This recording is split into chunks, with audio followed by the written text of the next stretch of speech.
Let's talk about attribution, and specifically the attribution models that we provide in AdBeacon.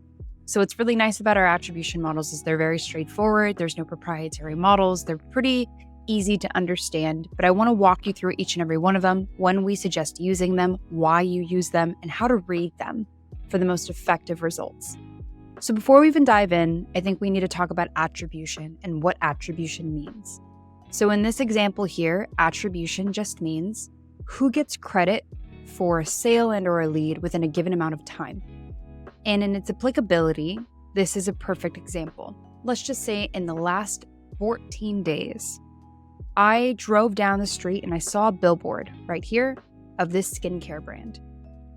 And then I went home a couple days later and I saw a TikTok ad for it and I clicked it, but I didn't buy.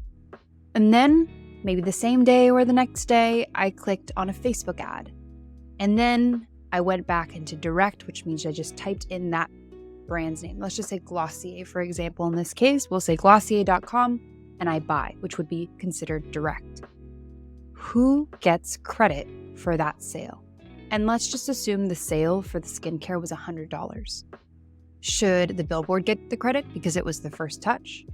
Should maybe it be a weighted, depending on how many touches? So it could have been 4 times they won on Facebook or 3 times they won on TikTok. Do they get more credit? Or should it be the last touch, which would be direct? Should they get 100% of the credit? And this is a conversation we constantly have in terms of attribution. Prior to attribution models, you never got to see the full journey. You just assumed that the platform, let's just say Facebook, told you generated X amount of revenue, and that's the case. They brought you that revenue. But in the world of marketing, it's not that simple. Think about your consumer behavior. When you see a new product, you don't go directly from Facebook and buy all the time. Sometimes you want to think about it. You want brand validity. You look it up on Amazon. You look it up in general, and then you come back. But what garnered the first point of attention? And also, how many times and how much credit should that platform give you? Also, how much money should you put behind it? This is very important, right? There's 2 sides to, I would say AdBeacon. AdBeacon is going to help you track accurately, which in the new age of attribution and the new age of, privacy and data regulation, we're not able to see real clarity from these platforms like Facebook, Google, etc., because they're stifled by this regulation. First-party data allows you to see everything because it's your data. So that's one side that we really attack hard. The second side is attribution, giving credit to the right channels and how much credit. And that's up to you. And it's up to your media buyers and your team to decide which one's best for your team. But I think it's important to recognize its impact. So as you can see here in the billboard example, that's view. That's considered a view, right? You saw the billboard, you didn't click on anything. There was nothing to track that you saw that. So in AdBeacon, we do not consider view a metric we can use to help optimize. The reason why is we don't know what is considered a view. There's no real way to track that. Let's just say in Meta, it says that someone viewed your ad, but how long was that? And is it really that big of an impact in terms of being able to say that that attributed to a sale without a tangible click? So in AdBeacon, we only track clicks. So we eliminate this from the process here. Now let's go into the attribution models that we have here at AdBeacon. These are for optimization and to understand channel impact. If you look at first click, let's just say this was the journey. We had a Facebook click, a Google Ads click, Klaviyo, or whatever your marketing automation platform is, and then a click from TikTok. In the first click model, we give 100% of the credit to the first touch, which would be Facebook here in this case. Often what we see in our clients is that Facebook does have higher metrics in terms of first touch in attribution. It's very top of funnel. People find out about the product. It's a discovery. Often too with TikTok as well. People don't often convert via TikTok right away, but it is a good discovery channel. You don't want to completely stifle your growth by turning off Facebook because you're saying, oh, well, it's only first touch. Well, people need to discover you. So definitely look at your first touch platforms and speak to them in a way, or your language or copy, whatever you do in terms of strategy. Be careful your first touch and your first click. It's impactful. Now let's go to the last click. So again, the same journey here.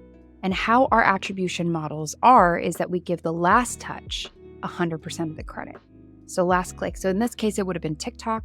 But then last click is impactful because that's your conversion channel. That's what people are buying off of. That's your cash cow right there. So how do you optimize that? How do you make sure that you get the most bang out of your buck? How do you get them to buy as much as possible? What is that language and how do you refine it? It's important to understand which channel does this. Next is going to be linear versus full impact. And this is where things get a little bit more complicated, but will help you through the process. So linear basically says that out of 4 touches, and again, the customer journey could be up to 65 touches, depending on your product, right? Or it could be very clear and one-to-one. You need to be able to identify that, and that's what AdBeacon does for you. But in this example, there's 4 touches in total of $100 and 1 sale, right? There's 1 sale at the end of the day for $100. Let's just say this hoodie. Let's just say the journey was 4 clicks, and 2 out of the 4 clicks was Facebook, and 2 out of the 4 clicks is Google. So we'll give Facebook 50%, which is $50, and 50% to Google, which is $50. This is fractional now, right? So then we'll give fractional credit to the volume of sales. You also have to realize when we talk about attribution models for optimization, these are models depending on your campaigns, your ad sets or audiences, and your ads. We need to give credit to each to show you its impact. So then when you start to make changes, when you start to increase or decrease budgets, you need to know which ads specifically are helping us get in that direction depending on which model you choose. And we need to give weighted, I would say, credit to each of these, 3: campaign, ad set, and ad. So in the purest form, we just calculate clicks and we're able to see this in a fractional way. But you have to keep in mind, as much as we love linear, and that makes the most sense to us, our world is not linear. It's just good to know how many times someone is clicking on a specific channel. The benefit of linear as well is that you can add it all up at the end of the day, and it adds up to what your storefront is saying. So what your Shopify, WooCommerce, BigCommerce storefront is saying in total, it should add up via linear. Full impact's a little bit different. So we like to say our full impact model is as close to the Facebook attribution model as possible. So what is full impact?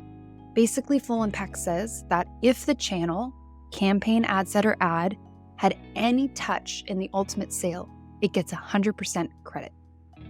This is great, right, when it comes to optimizing your ads, because you want to be able to give money to ads that are working, that people are touching in order to buy. The caveat to this is that they're hyperinflated numbers and it gets dangerous, and it's just an attribution model. It's important that we have all 4 to understand every channel's impact and make educated decisions. But if you're just solely relying on full impact, it's going to be hard to report. So we suggest that you potentially start with AdBeacon and, optimize like you would in Facebook, but with full impact modeling. And then you report off of linear. You understand the impact of first and last click. But let's just give an example here. So if Facebook had 1 touch, Google had 1 touch, Klaviyo had 1 touch, and let's just say, TikTok had 1 touch. And this could be Klaviyo, SendLane, whatever you use, MailChimp. Problem is now it's going to say it was $400 in sales and 4 sales. But that's not the case. It's not the case at all. And in this example, if we used full impact modeling here, it would have said $200 came to Facebook and $200 were from Google, and it was $400 in total. It's not true, right? It's still $100 and 1 sale. We count clicks in full impact modeling. And again, the inflation is just a reflection of the clicks to those specific campaigns, ad sets, and ads. Great for optimization, but not great in terms of reporting. I'll show you the difference of all of these models in application down below, but this is just an understanding of our attribution models for optimization for changes being made in your account. So we're going to go to our next model, which is the Lighthouse model. And this one is a very interesting conversation. We had a client come up to us and say, okay, AdBeacon, how much did Facebook bring in today for us? Well, it's a very complicated question to ask because, as you could see above, Facebook could have 1 part in a very long journey. There's multiple touch points that brought in to tie together for the ultimate sale. We don't want to give fractional credit because you just want to know how much someone brought in total if you want to give Facebook 100% of the credit. And with full impact modeling, it inflates that number depending on number of clicks. So the Lighthouse model solves this, and it's a reporting-only model. right? In AdBeacon, we believe that this is reporting only. I'll explain why in a second, but let's just go back to what the Lighthouse model is. I had told you down below here, in the full impact modeling, it would say that Facebook would have brought in, 100, Google 100, so it would be $400 and 4 sales. That's not the case, right? In the Lighthouse model, even if all 4 of these were Facebook, it's going to say there was still 1 sale and it was for $100 and it was from Facebook. The view, depending on your optimization, if it says Facebook, it's going to show you Facebook's impact 100% without inflating the volume of orders and without inflating the revenue. So let's just say we look at 1 day's worth of, data.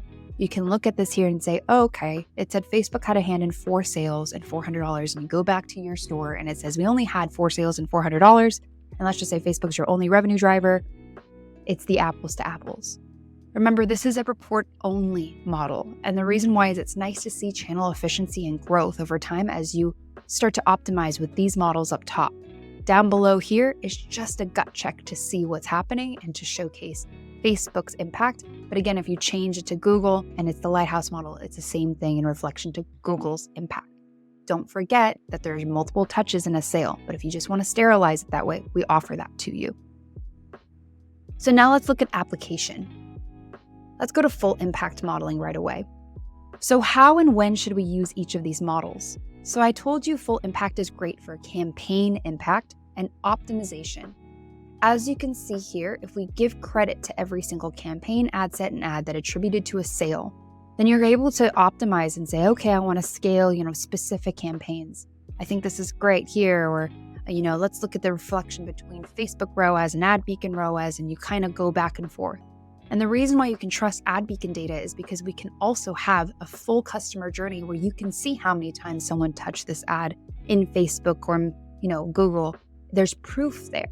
We have customer journey proof. Like I said, full impact is really great because it's the most similar to Meta, and you can keep and start getting yourself out of the red into the green. Often what we see with our clients is that they come in, they plug in AdBeacon, and they see red. And your number one goal in the beginning is to go from red to green, green being above a 1 and break even right there. I don't know what your break even point is overall, but let's just say in advertising dollars here. Again, these are inflated numbers, and it's not going to have a total number of 1,200, but I will tell you, good for optimization from what we've seen. Now, let's look at linear. Linear is a little bit different. Linear says, remember, fractional. Fractional is key. So you'll be able to see here that the ROAS is far lower, the attributed revenue is far lower, but it's good to understand channel touch impact. Channel touch impact is important because what if people click on Google a bunch of times before they buy? And then you're saying, well, first click, Google's not it. Last click, Google's not it. But there's so many touches in Google in between. You need to understand its impact before you turn it off. And you need to understand its role in the funnel. So linear is a great way to calculate how much impact this channel has. Also, at the end of the day, like I told you, if you add all of this up, and I'll show you in the full roll-up, it should add up to the revenue in your store, which is the number one thing we need to measure.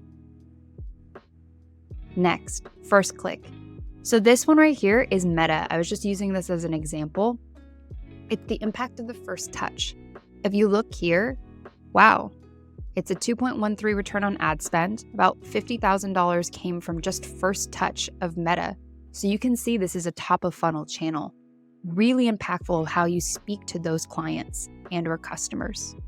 But if you look at last touch within Meta, look, it's a 1.06 and 24,000. So it just keeps cutting it down.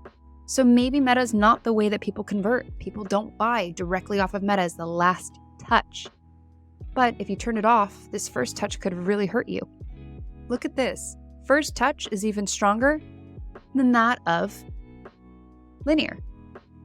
Okay, so there's so many different ways to look at this, and you have to talk to your team and go, what do we feel is best? And then we talk about the Lighthouse model. Remember the sobriety test. So if I'm looking at Meta within the same amount of time as I would for any of my other channels, you can see that we grew week over week. And this is just a reflection of how we did from one week to the next week. So by optimizing based off of the AdBeacon attribution models, and you're using AdBeacon data, you can see that this client right here had an increase in total orders that are not inflated, had an increase in ROAS, had an increase in total revenue not inflated for just this channel. And you can check between channels, Google, Facebook, etc. But this is a nice gut check, and this is a nice way to report in terms of the most old school way of thinking of how much revenue came from Meta today. Now let's look at application on channel breakdown, and this is the last portion, so thanks for hanging tight with me. This is the linear option. Linear is interesting, right? Because at the end of the day, if you add up all the revenue, this should equate what you see in your store numbers.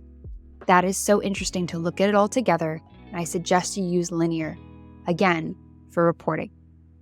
So now that you know all the models that we offer and why we offer them, I hope this was helpful.